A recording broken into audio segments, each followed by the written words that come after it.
that. Now, the fallout of Harry and Meghan's exit from the royal family continues. They've got new claims from a royal biographer, Tom Bower, who told Daily Express UK that the Duke of Sussex and his wife Meghan Markle have undermined the monarchy and King Charles made a terrible mistake. He says the King should have cut the California-based royals off straight away. He said he should never have allowed their children to be made a prince and princess. Kinsey, I've got to say, I kind of agree with this. It seems the palace was almost bullied into some of these decisions, and you cannot appease people like Harry and Meghan. The more you give, the more they want. Well, I mean, what are they the prince and princess of? Are they the prince and princess of the Walmart in Santa Barbara, California? They're really not. In America, we don't recognize that. So I think that idea is silly. I'm going to give King Charles a little sympathy here because I don't want people to forget that Harry and Meghan, despite lying later and saying that it was unconscious bias, they did accuse a mystery member of the royal family of being a racist. That was a horrible period in the palace's existence. And I do think that he risked everybody believing Harry and Meghan's accusations were true by cutting them off and by disassociating with himself with them. There would be people out there that would, see that as translating into, oh, it's true. Everything Harry and Meghan said is true. By being kind, by inviting them to some of these events and still acknowledging them, I think it's made Harry and Meghan look pretty foolish. And so I sympathize with the King here, Rita. Is this the first time in history that we've disagreed?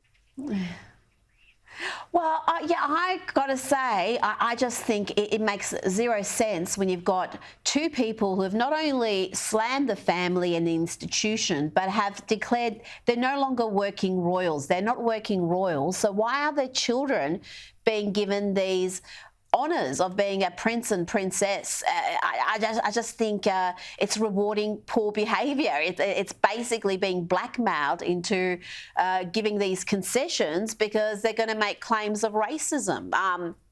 But yeah, you and I do normally agree, so this is unusual. Now, let's get to this latest gripe from Prince Harry. Well, it's not all that new. It was in his autobiography, but we somehow missed it, probably because, we were focused on all that talk about his todger. We missed Beardgate, Kinsey. Yes, whilst we were all focused on his Estee Lauder habit, we missed a bit about the brothers, William and Harry's battle over beards. Let me explain. In the memoir, Harry says he was driven to ask his grandmother, the late Queen, for permission, explaining that the beard made him feel calmer. Yes, she said, you may keep your beard rights, Harry. But then I explained it to my brother and he bristled. Not the done thing, he said. Military rules, so forth. Kinsey, Harry seems to have an excellent recall of every teeny tiny conversation he's ever had with William. This is just, again, another little bizarre extract from the book. And when that's perfectly said. It's amazing how he can remember word for word these arguments between him and the Prince of Wales. However, Rita, when you get him on a stand in court under oath, we lose count of how many times he says, I don't know, I don't recall. Do you remember when he was, challenging the tabloids? Yes. And he specifically said, what stories, really ruined your childhood? And he's like, I can't remember. So interesting when he picks and chooses when that memory kicks in. But this is just another example of how immature and entitled this young man is. He wants us to believe that Prince William is sitting around devastatingly jealous of him, when in reality, William's a rock star. Well, he's going to be the king. That's at the end of the day. There's it may not be fair, but he's the firstborn. He's the future king, and Harry was never going to have that honour unless something terrible happened to William.